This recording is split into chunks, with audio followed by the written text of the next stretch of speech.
monde, je voulais faire quelque chose, un geste que j'aurais pas pu faire, qui m'aurait occasionné une peine.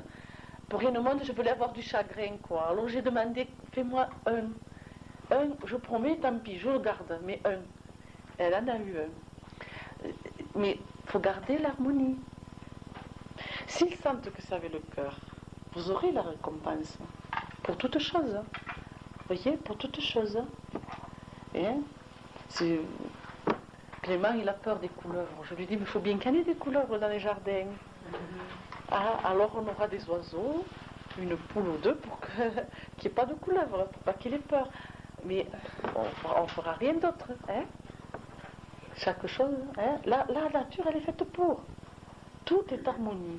Mais chaque fois que nous détruisons quelque chose de la nature, vous pouvez être sûr que quelque part nous le payons. Vous voyez, quelque part nous le payons. Hein? La prochaine fois, je vous parlerai de certaines, comme le dauphin, qui a un pacte spécial avec nous, et qu'actuellement, on détruit. Il faut absolument, absolument ne pas le détruire. Ne mangez pas de thon. Ah bon? Ah le thon en boîte participe beaucoup à la mort des dauphins. Enfin, c'est comme vous voulez. Hein. Le thon frais? Ah, c'est pareil. La pêche au thon participe à la destruction des dauphins. Hein. S'excuse, on a pu un petit peu la séance parce que je suis un petit peu en retard. Mais oui, allez-y. Excusez-nous. Non, il y a. Voyons. Passe pas là? Oui. Je viens de perdre ma chaîne, j'étais obligée vraiment de la faire piquer. Ah, mais là, ça n'a rien à voir. Est-ce que vous l'avez fait par amour? Non, mais au contraire. Hein? Elle n'a pas, voyez-vous, un animal, il n'est pas bête. Il le sait, elle le savait. Hein? Elle savait qu'elle allait mourir et elle savait qu'elle allait partir, parce qu'eux, ils disent partir. Elle savait qu'elle allait partir et comme elle souffrait, elle vous en remercie encore. Oui. Elle vous le dit. En fait, il vous remercie justement d'avoir ce geste d'amour que nous n'avons pas des fois pour nos humains. Hein, parce que moi, j'ai vu des choses à la clinique que des fois, elle faisait dresser des choses. C'est vrai parce que mon mari est allé faire tout ce qui est... me coupe la route. Ah, Et de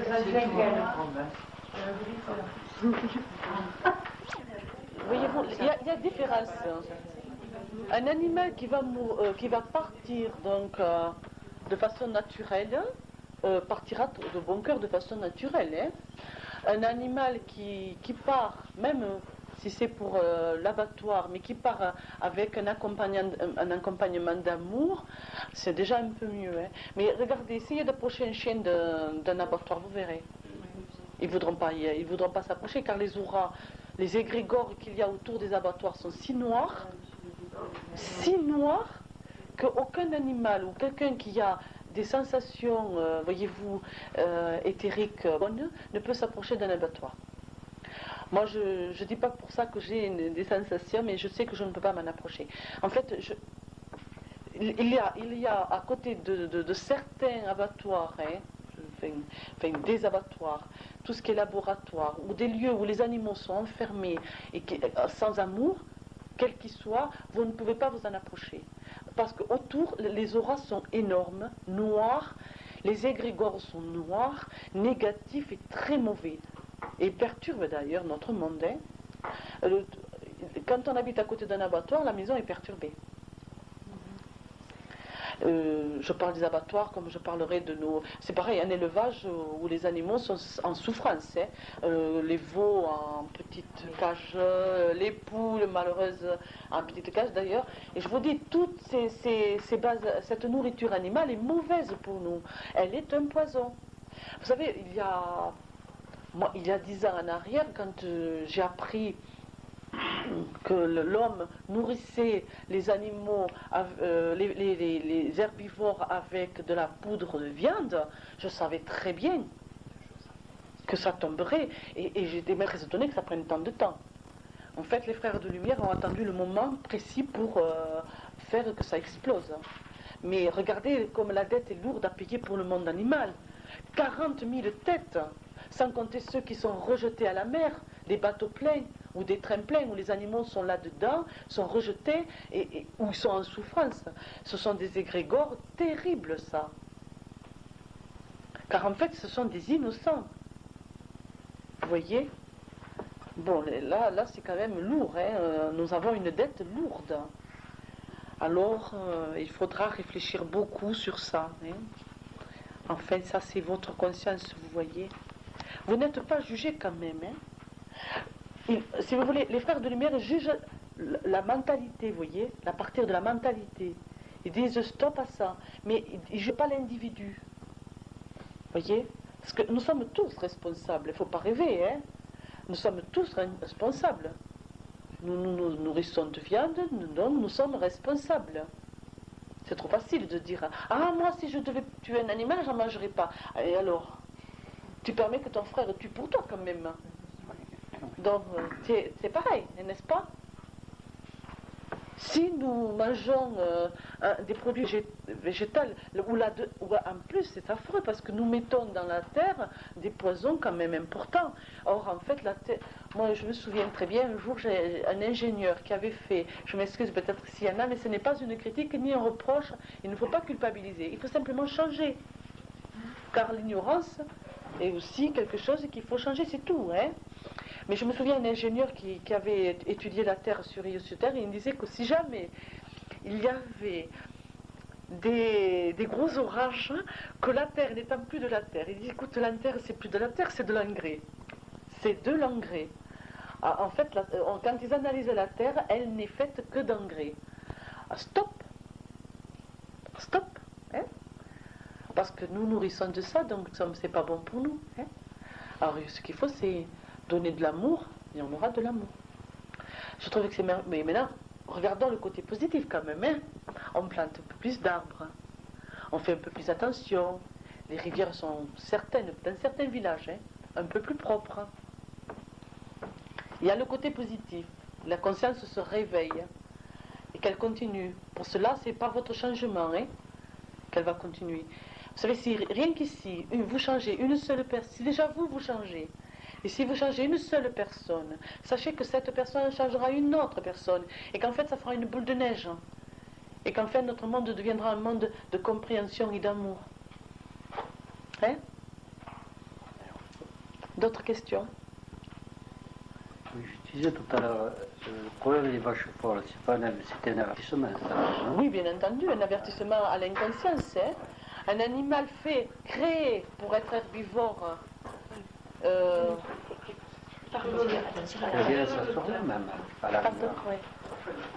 Un animal créé divinement hein, pour manger de l'herbe. L'homme se croit le droit de lui donner de la nourriture animale. Bon, bien, il en supporte les conséquences. D'accord? Mais tous, hein, nous en avons supporté les conséquences en nous nourrissant de ces... Parce que ne rêvez pas, hein, vous en avez mangé. Hein. Oui. De toute façon, la vache folle, c'est pas le ménard. Hein. Non, ça fait une dizaine d'années à peu près qu'ils nourrissent les vaches avec... Je dis pas que les vaches, il n'y a pas que les vaches, mais même les poules. Moi j'ai un cousin qui est mort de ça. Oui. Même les poules. Hein? C'était en 92. Hein. Mais c'est pour un équilibre, vous voyez.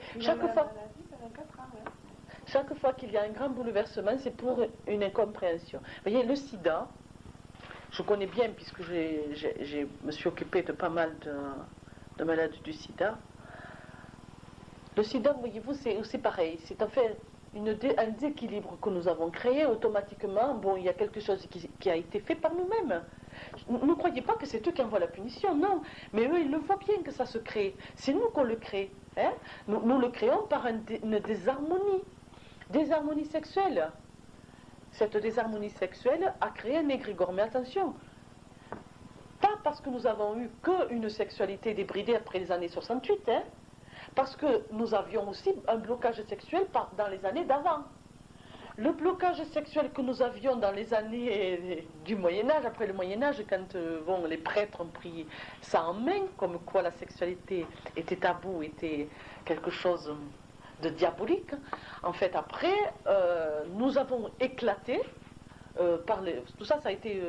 par l'astrologie, on le voit très bien, hein, le monde de Pluton, il y a eu le monde de Saturne, le monde de Jupiter, tous ces mondes-là se sont unis pour faire exploser tout ce qui était tabou. Hein. Après, ça a été alors n'importe quoi. une sexualité n'importe quoi, et bien maintenant nous allons vers la sexualité sublimatoire, hein. C'est-à-dire une sexualité équilibrée. Pour cela, il fallait le sida. Remise en question. Car jamais plus nous aurons une sexualité taboue. Nos cœurs sont trop ouverts à ça. Mais nous allons vers une sexualité équilibrée. Vous savez, quand moi, ça me fait un peu sourire, parce que je le vois, vous voyez, quand j'ai des gens qui viennent en astrologie et qui font un blocage sexuel, souvent je le vois, ce sont des gens qui font un chemin spirituel évolutif. Alors, je leur dis, je leur explique bien qu'en fait, le chemin spirituel c'est bien joli, mais que s'ils bloquent leur spiritualité, leur sexualité, ils finiront en fin de vie à ce que leur spiritualité sera une spiritualité aigrie, intolérante et méchante.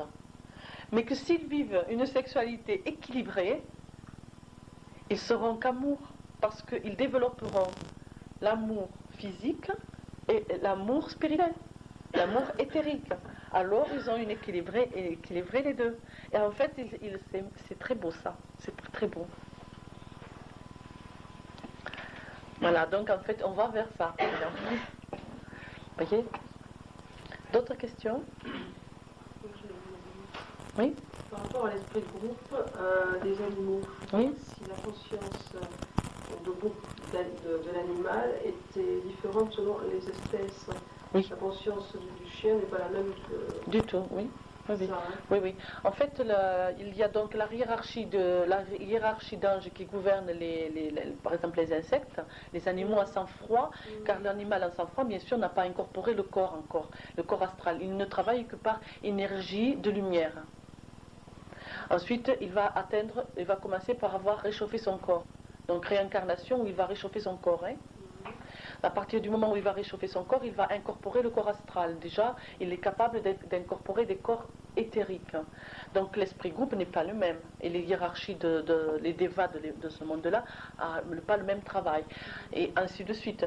En fait, l'animal va passer d'une race à une autre jusqu'à ce qu'il... Tout le temps en mutation. Et quand il arrive donc à la mutation terminale, c'est-à-dire où il a tout incorporé des mondes animaux, il va rentrer dans le monde de l'humain. Et où là, il va incorporer d'autres savoirs. Mais comme le monde humain qui nous attend quand nous serons une hiérarchie divine, et ce sera un monde beaucoup plus élevé que nous, c'est-à-dire nos animaux, il est un fait que nos animaux actuellement, certains animaux ont déjà une conscience individuelle, surtout les animaux domestiques en fait. Hein. Tous les animaux qui vivent en groupe ne travaillent qu'avec leur esprit groupe, mais les animaux domestiques déjà travaillent individuellement. Les animaux qui sont très près par exemple, de leur maître peuvent évoluer avec le... Ils évoluent avec le maître. C'est pas qu'ils peuvent, c'est qu'ils le font. C'est pour cette raison qu'ils sont dans la maison. Oui, oui, ils vivent leur individualité par rapport à l'animal. Oui. D'ailleurs, vous le voyez. Mettez plusieurs chiens dans un champ. Vous voyez de suite celui qui a développé son individualité aux autres. C'est-à-dire les autres vont se grouper, mais il y en a un qui va venir vers vous et va laisser complètement sa race. En fait, celui-là, il a individualisé déjà. Donc il sait très bien, inconsciemment, c'est inconscient et conscient, parce qu'en fait, il travaille avec beaucoup les mondes de lumière. Il y a bien sûr, il en est très conscient. Et je vous dis, il existe actuellement un livre que moi, les frères de lumière m'ont fait lire, parce que, si vous voulez, l'enseignement sur les animaux, je l'ai depuis plus de 2 ans, même depuis mon enfance en fait. Si vous voulez, mais je ne savais pas l'exprimer aux gens. Je ne savais pas, parce que moi je suis une personne simple. Je ne suis pas une conférencière. Si vous voulez, c'était très difficile pour moi de vous parler avec des mots humains, ce que moi, ils incorporent en moi, vous voyez. Et si vous voulez donc, ils m'ont fait lire ce livre, je vous le conseille, parce que c'est une merveille, mais il est très difficile. Il faut avoir déjà une compréhension sur le monde animal, qui est d'ailleurs le peuple animal de Noroa Gévaudan. Si vous pouvez le lire, lisez-le. D'ailleurs, lisez les Noroa Gévaudan. Je les connais, mais je n'ai pas avec eux, je ne gagne pas de l'argent avec. Vous savez, non. Mais en fait, comme ce sont des gens qui viennent qui actuellement essayent de donner un enseignement pour nous, et ça vaut le coup de lire leurs livres. Vous verrez, vous comprendrez un peu ce que je vous explique moi sur le peuple animal. Mais Ils font partie de l'association Soleil en Dordogne, non? ah non, Oui. non, non, Ils sont en Dordogne. Ils sont en Ils Dordogne. sont en Dordogne, mais je ne sais pas s'ils font partie de. Ah, je sais pas. Je l'ai. ouais. Alors, ce que je veux dire, c'est que pour répondre quand même à cette question qui est très importante, c'est que les animaux domestiques nous choisissent. Ne croyez surtout pas que vous les choisissez, hein. Alors, garantie, c'est eux qui nous choisissent. D'ailleurs, c'est rigolo parce que moi, quand j'ai les élèves, par exemple, qui sont à la maison, Irène, par exemple, qui a des allergies, ah ben, les chattes, elles font tout pour y aller. Pourquoi? Mystère, à vous de réfléchir. Elles veulent en fait la guérir de ça, de son allergie. Si elles savent que quelqu'un a peur, j'ai une élève du lundi, Dani, qui a peur, elle a une peur bleue, je pense que dans une vie, elle est morte, vous voyez. Je pense qu'elle est morte tuée par un animal, et en fait, elle garde une peur bleue de l'animal, quel qu'il soit. Et bien, dès qu'elle vient à la maison, et vous pouvez être sûr que tous vont vers elle. Il cherche à lui dire voilà, à lui donner confiance.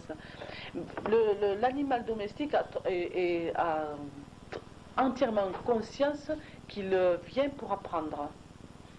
L'esprit groupe va le laisser totalement. Il va pas du tout le guider. Hein. Il va le guider jusqu'à vous. Mais une fois que vous l'avez incorporé dans votre maison, il va s'en aller. Il va laisser l'animal s'incorporer totalement à vous. Donc il va vous étudier de fond en comble. Et en plus, il va, dans son atome mémoire, il va beaucoup enregistrer. Beaucoup enregistrer. Et je vous garantis que dans leur vie antérieure humaine, ils auront des métiers qui correspondront à leur maître. Vous voyez, parce qu'ils étudient énormément. Hein. Vous savez, des fois, vous croyez qu'un chat dort, vous dites, mais celui-là, il dort que d'un œil. En fait, ils étudient totalement. Hein. Le chat est une race très évolutive parce qu'en fait, je ne vous dis pas ça parce que j'ai une passion pour les chats, mais j'ai une passion pour les chiens, pour tous les animaux de la terre. Je les aime tous passionnément. Et ils le savent et ils me le rendent. Ce que je veux dire, c'est que le chat, en fait, il est d'entre-deux mondes. Il en a beaucoup souffert aussi parce que les êtres humains du Moyen-Âge en particulier, disaient par exemple que les chats noirs et tout ça, c'était des chats diaboliques. Mais pourquoi? Parce que c'était ceux qui savaient, qui faisaient les sciences dites occultes. Il ne faut pas avoir peur de l'occulte. Occulte, ça veut dire secret, caché. Aussi, mais les chats, c'est vrai, avec le monde éthérique, un total, comment dire, un échange complet entre le monde physique et le monde éthérique. Ils ont des échanges. Hein, donc, en fait, c'est très important, hein, parce que c'est aussi un lien avec vous. Hein, voyez. Quand quelque chose se passe de mauvais dans la maison, le chat n'a pas le même comportement. Hein, il va montrer qu'il y a quelque chose qui ne va pas. Les chats, ils sont les clones. Oui, mais c'est ce que je veux dire. Ils ont, avec le monde, ils ont un contact permanent avec l'autre monde. Hein. Moi, j'ai souvent des visites de chatons. Oui, mais c'est bien. C'est vrai, hein. Ils restent 3, 4, 5 jours, et puis pouf, je les vois plus. Je les nourris et tout, et puis je Oui, les vois plus. mais peut-être jusqu'au jour où il y en a un qui voudra rester. J'en ai un, Ouais. mais il leur dit jamais rien. Ouais. Ah mais non, en fait, l'animal, quand vous incorporez un autre animal domestique dans la maison, il va avoir une réaction individualiste, puisqu'il il incorpore son individualité. Donc il va dire à l'autre, dis donc tu viens chez moi. Mais l'animal n'est pas l'humain. S'il se rend compte que vous l'avez adopté, il va se dire, bon, il va faire partie de la famille. Donc il va l'incorporer dans son milieu et il va avec lui avoir un comportement tout à fait de partage. Hein. Ce que nous, des fois, nous ne savons pas faire. Hein. Ici, podem passer voir entre ells. Parce que moi, j'ai una chata et j'ai gardé un petit de ma chata. Et podem passer voir. Oui, mais parce que ça, c'est un lien karmique. Ça viendra. C'est un lien karmique. La recette, il ne faut pas voir l'autre. Hein. Oui, mais parce que elle est peut-être un peu jeune. N'oubliez pas que les animaux Et maintenant, développent. l'autre se rebiffe. Maintenant, Bien c'est la sûr. mère des fois qui court se cacher parce que l'autre, il l'attaque. Mais chez vous, il n'y a pas de l'agressivité aussi? Non. Non. Vous vous disputez pas avec votre conjoint? Non. Ça va passer. Ça, à un moment donné, oui, mais maintenant, c'est tout Ah, calme. mais à un moment donné, oui. À un moment donné, oui, mais ça fait des années. Hein. Attends, oui. Mais vous aviez la chatte? Non. Parce que des fois, l'animal a un comportement de la maison, ce qui se passe en fait, il va incorporer. Et souvent, il enlève. Vous voyez, il va enlever. S'il y avait l'agressivité, il va enlever l'agressivité. Si dans une famille, il y a beaucoup d'agressivité, l'animal va devenir agressif un temps. Parce qu'il va enlever l'agressivité. Hein. Quelque part, il essaye. Ça ne marche pas tous les jours. Mais il le fait, ça. On a des querelles comme tous les couples. Oui, oui. La personne qui dit qu'il n'y a rien de elle. Bien sûr, mais bien sûr. Ouais. Mais c'est l'amour, la querelle. Hein. Mais un couple qui se querelle, c'est aussi l'amour. Oui. Hein. Parce qu'un couple indifférent, il n'y a pas d'amour. Il a que 2 ans, alors. Non, mais ça va passer parce que l'autre est petit. Puis en fait, il faut comprendre quand même que c'est un animal. L'animal, quand le petit atteint un âge, ce que nous d'ailleurs nous ne savons pas faire, que nous avons bien tort, c'est dit à l'autre, vis ta vie. Hein, d'accord? Et l'animal, bon, peut-être qu'actuellement, elle lui dit vis ta vie et plus tard, elles feront la paix, elles seront très amies. Au début, c'est vrai que ça le fait. Moi, je le vois, j'ai le cas de la chatte qui a eu dans cette petite chatte. En début, elle la voulait pas, donc elle disait vis ta vie. Et l'autre, maman, mais elle lui disait vis ta vie, hein, maman, mais vis ta vie. Et d'ailleurs, ce que nous, les humains, nous ne faisons plus actuellement. Hein. Nous incorporons tellement nos enfants dans nos vies que nous les empêchons de faire la leur. C'est pas bon, ça. Pas bon du tout. D'autres questions? Roger, papa. Ah, ça m'étonne, toi, hein, non? Oui. Alors, c'est Dominique, peut-être? Pourquoi une question Quand je dis à chaque début d'air, il y a le Christ qui est venu au début de l'ère du poisson. Maintenant, il va y en avoir un. Oui. Et avant? Mais il y en a eu tout le temps. Et si tu dis les anciennes religions, tu les trouves. Hein. Dans les religions, l'Égypte et tout ça, ils en parlent. Hein. C'était qui? Il s'appelait comment? Osiris. En fait, il y a chaque fois né d'une vierge. Dans la religion bouddhiste, vous étudiez, vous le trouverez. Mais trouvez-le vous. C'est pas à moi de vous le dire, c'est à vous de le rechercher, hein, de le chercher dans les. Mais dans la Bible aussi, Jésus dit qu'il y a la réincarnation. Mais il le dit, bien sûr. Oui. Attention, pas d'Abraham. Hein. Voilà. Il dit qu'il est. Mais parce qu'il ne faut pas confondre entre le grand Christ cosmique et les grands prophètes. Hein. Parce que c'est très important ça par contre. Hein. Par exemple, Jean était la réincarnation de Lévi. Voilà, oui. Voilà, Jean était la réincarnation de Lévi et Lévi était la réincarnation d'Abraham. En fait, là, oui. Et quand on regarde le début de la Bible, on comprend bien la chute de l'Atlantide. Hein, par rapport à 2 chutes, parce qu'il y a la chute éthérique et la chute dans le monde de la matière, en fait. Hein, et c'est ça qu'on n'arrive pas trop bien à comprendre. Mais ça, il faut faire vos recherches. Hein. Au niveau des Christ cosmiques, il faut faire vos recherches. Hein. C'est en recherchant dans les grandes religions, on les trouve. Hein. Vous savez, quand j'étais, je vous le dis, bon, je le répète pour celles qui n'étaient pas là, quand j'étudiais la religion bouddhiste, un des moines bouddhistes un jour m'a dit, il dit, tu sais ce qu'on dit nous de ceux qui avons la sagesse, hein? C'était humble de sa part, hein? Il était très humble de dire ça. Il disait pas ça pour dire je suis sage, mais il disait nous quand il parlait de Bouddha, il disait Bouddha était le porteur de lumière, mais Jésus c'était la lumière. C'était très beau.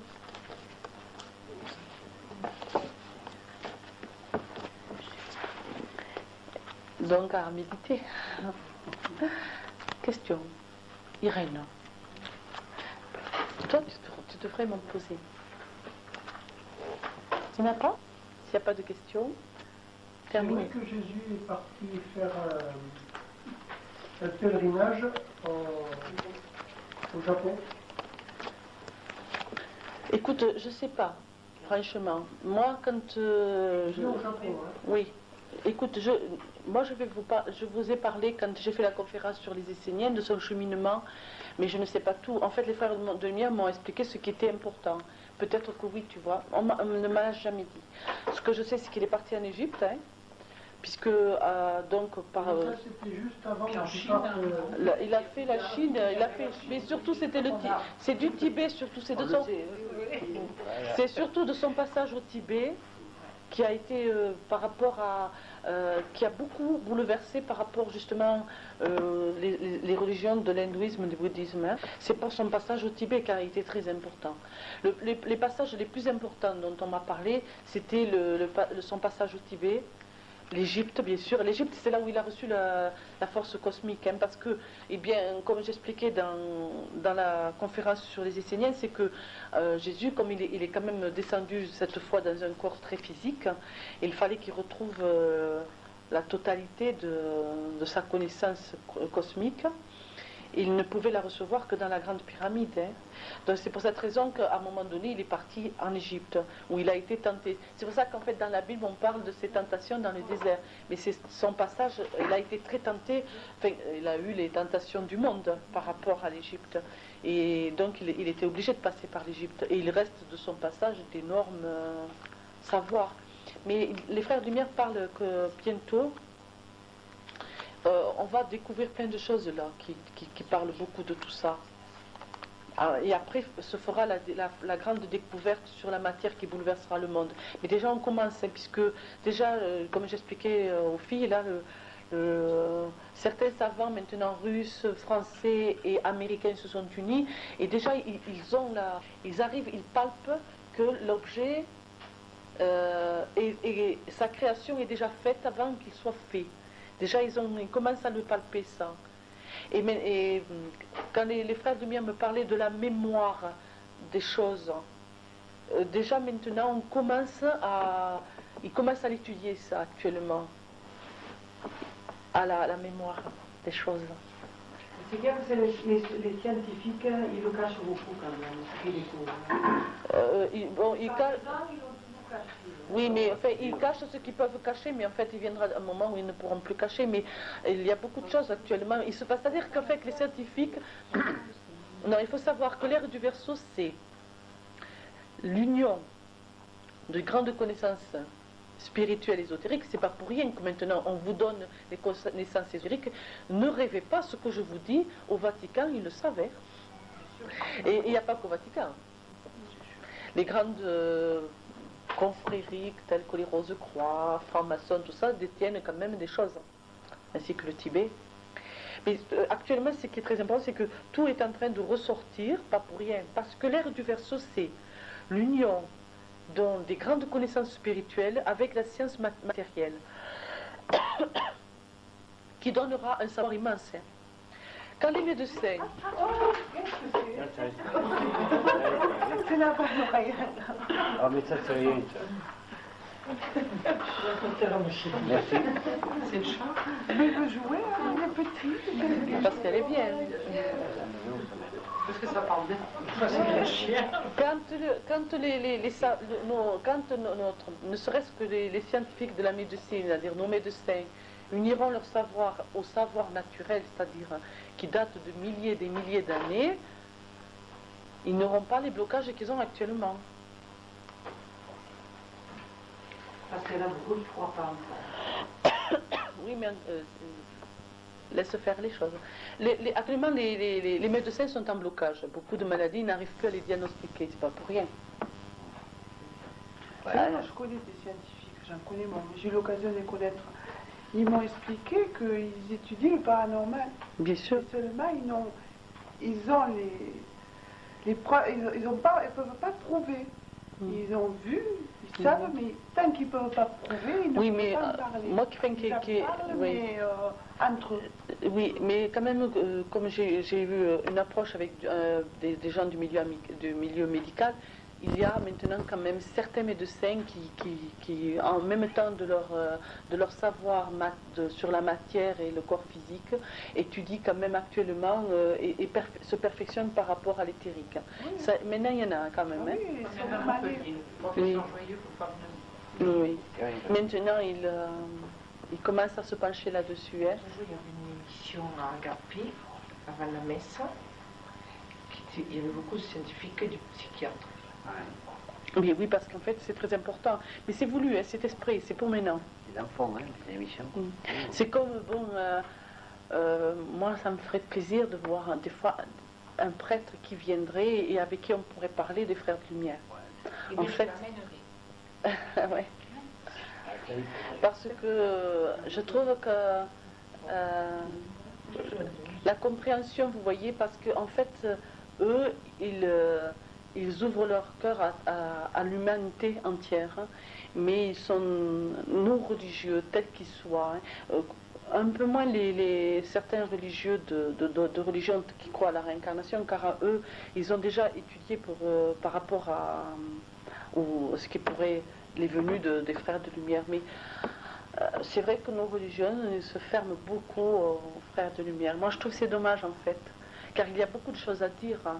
Et en fait, les prêtres, actuellement, ils devraient aussi, parce que c'est fait pour, hein, il faudrait qu'ils ouvrent leurs portes à ce que maintenant les grandes hiérarchies divines actuellement travaillent. Et pas qu'il faut aussi qu'ils changent, qu'ils abolissent. Vous savez, Jésus, il disait aux prêtres, quand il est rentré dans le temple, il a dit, mais la loi est vivante. Ne faites pas de la loi quelque chose de mort. Elle est vivante, elle est faite pour changer. Et maintenant, c'est le changement. Il faut maintenant changer. Donc, il faut le faire. Mais les prêtres, pour eux, c'est de la concurrence. Ça dépend lesquels. Certains, ils y croient. Il faut, non, moi je ne crois pas. Parce que, bon, vous avez, les prêtres sont des êtres humains, d'accord. Vous avez celui qui ouvre sa porte et celui qui la ferme. Bon, mais c'est des êtres humains. Je dis pas tous.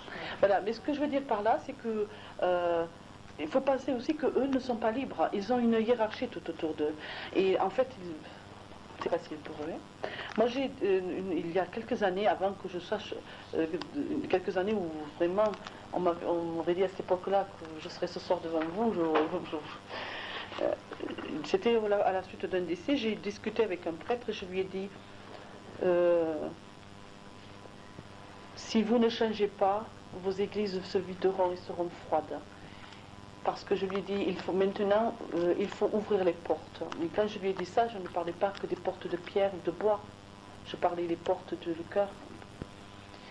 Il m'a regardé et il m'a dit, vous avez beaucoup de foi. Je lui ai dit, mais vous aussi. Seulement, il ne faut pas vous laisser la refermer. Moi, ce qui m'a permis religieusement d'être libre, c'est que justement que j'ai pu toucher du doigt toutes les religions, en fait, pas toutes, mais une grosse partie d'une connaissance religieuse, en fait, ça m'a rendu libre parce que je me suis dit que l'homme, il est inégaux. Parce que par rapport à une idée religieuse, il s'est mis des chaînes. Alors que la force d'amour, cette force divine, elle est de milliers de façons. Chacun de nous le représente en tant que religion. Nous sommes chacun une religion. C'est nous la religion, nous. Alors nous vivons notre religion. Et c'est tous ensemble, la religion de tous ensemble, c'est l'amour. L'amour. Sans tabou, ni chaîne, ni frontières, ni... L'être humain a donné des lois par rapport à quelque chose qui ne doit pas être. Vous voyez, par exemple, le divorce. Moi, je suis divorcée et ça m'a été demandé.